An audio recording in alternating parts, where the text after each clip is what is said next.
Hello friends, this is Dr. Arun Jindal. Welcome you in my channel Pulse Health and Education Society. बहुत दिनों से हम research के बारे में बात कर रहे हैं और बहुत कुछ आपने सीख लिया होगा। अब हम नए टॉपिक पे आते हैं, उसको कहेंगे ऑब्जेक्टिव्स।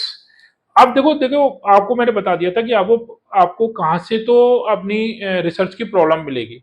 अब आपको रिसर्च की प्रॉब्लम तो मिल गई है, लेकिन आपने अपने आप को कंसाइज भी तो करना है। अब आपने उसके ऑब्जेक्टिव डिसाइड करने की मैं एक्चुअली करना क्या चाहता हूँ। तो मैंने आपको पहले भी कहा था कि प्रॉब्लम तो बहुत बड़ी हो सकती है, लेकिन आपने अपने टाइम के हिसाब से, अपने रिसोर्सेज के हिसाब से आपने उसको कंसाइज करना है कि भाई मेरे पास इतना समय है, तो इतने समय में मैं ये चीज करना चाहता हूँ। तो इसलिए आपको उसके ऑब्जेक्टिव्स बनाने पड़ेंगे। और आपको शायद याद भी होगा कि आप ऑब्जेक्टिव बनाते हो अपनी थीसिस में और रिसर्च में या डिसर्टेशन में। तो क्या है ये ऑब्जेक्टिव? ऑब्जेक्टिव का मतलब क्या है? It is a clear and concise, clear, concise and directive. छोटा होना चाहिए, बिल्कुल क्लियर होना चाहिए और डायरेक्टिव होना चाहिए। That must give U A direction कि एक्चुअली आप करना क्या चाहते हो। देखो एज ए रिसर्चर आपके पास एक डायरेक्शन होनी चाहिए, in which direction I have to. तो इसलिए आपके ऑब्जेक्टिव कैसे होने चाहिए? आपके ऑब्जेक्टिव स्मार्ट होने चाहिए। SMART। एस का मतलब क्या है? एस का मतलब है स्पेसिफिक। स्पेसिफिक, आपका ऑब्जेक्टिव स्पेसिफिक होना चाहिए आपकी स्टडी के हिसाब से कि एक्चुअली आप करना क्या चाहते हो। दूसरा है एम, मेजरेबल। मेजरेबल का मतलब क्या है? आप कहते हो कि this is the change has come in your study.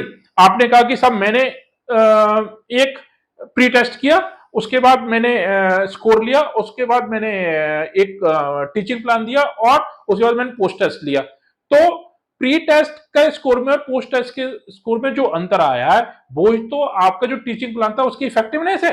तो वो इफेक्टिवनेस कैसे पता लगी? आपने स्कोर का डिफरेंस पता लगाया। This is a measurable. तो आप कहोगे कि इट वाज इफेक्टिव और it was not effective, that's what it must be A measurable. तीसरा है अटेनेबल। अच्छा, अटेनेबल का मतलब क्या है? कि ये आप इसको अटेन कर सको, आप इसको अचीव कर सको। कोई भी ऑब्जेक्टिव ऐसा आप डिसाइड कर लोगे जिसको कि आप अचीव ही ना कर सको, तो वो कैसे कंप्लीट होगा, कैसे फुलफिल होगा? तो आपने वही ऑब्जेक्टिव डिसाइड करने जो जिसको कि आप अटेन कर सको। नेक्स्ट है रियलिस्टिक। रियलिस्टिक का मतलब क्या है? ये सचमुच में ऐसा हो सकता है। बहुत सारी चीजें जो आप अपने इंट्यूशन में रखते हो या अपनी कल्पनाओं में रखते हो, आप सोचते हो कि ऐसा कर सकते हैं, ऐसा हो सकता है। नहीं, अगर आप इन चीजों को ऐसे ऑब्जेक्टिव रख लोगे जो रियलिस्टिक नहीं हो सकते, तो आप उसको अटेन कैसे करोगे और आप उसको मेजर कैसे करोगे? इसलिए आपने ऐसे ऑब्जेक्टिव ही नहीं रखने। और last and least, time bound. इसका मतलब क्या है टाइम बाउंड का? कि भाई आपके पास जितना समय है, आप उतने समय में ही तो अपनी स्टडी करना चाहते हो। तो उतने समय में अगर आप रिजल्ट निकाल लोगे, अपने ऑब्जेक्टिव, तब आप अपने ऑब्जेक्टिव को फुलफिल कर लोगे।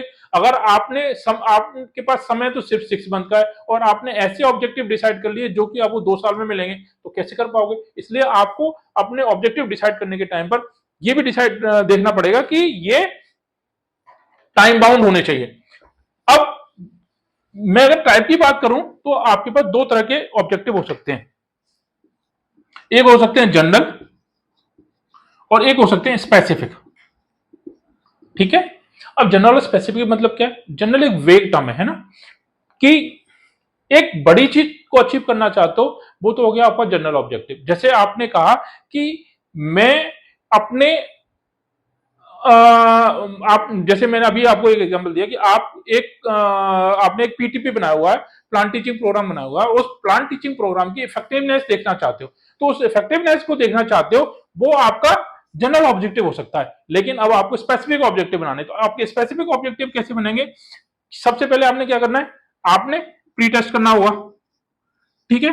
फिर आपका जो आपने पीटीपी बनाया है उसको इंप्लीमेंट करना होगा या एडमिनिस्ट्रेट करना होगा, एडमिनिस्ट्रेशन ऑफ पीटीपी, ठीक है? और उसके बाद आपका पोस्ट टेस्ट। तो ये आपके स्पेसिफिक ऑब्जेक्टिव में they will give you the direction कि आपने पहले प्री टेस्ट करना है, फिर एडमिनिस्ट्रेशन ऑफ पीटीपी है, उसके बाद पोस्ट टेस्ट है।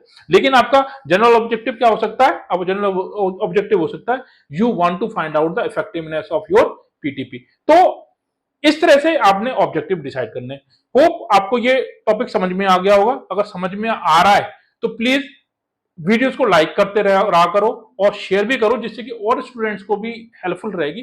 और आपको और कोई भी डाउट लगता है किसी भी वीडियो में तो प्लीज मुझे कमेंट करके बताया करो, जिससे कि मैं आपको उसके आपके डाउट्स को क्लियर कर सकूं। Thank you.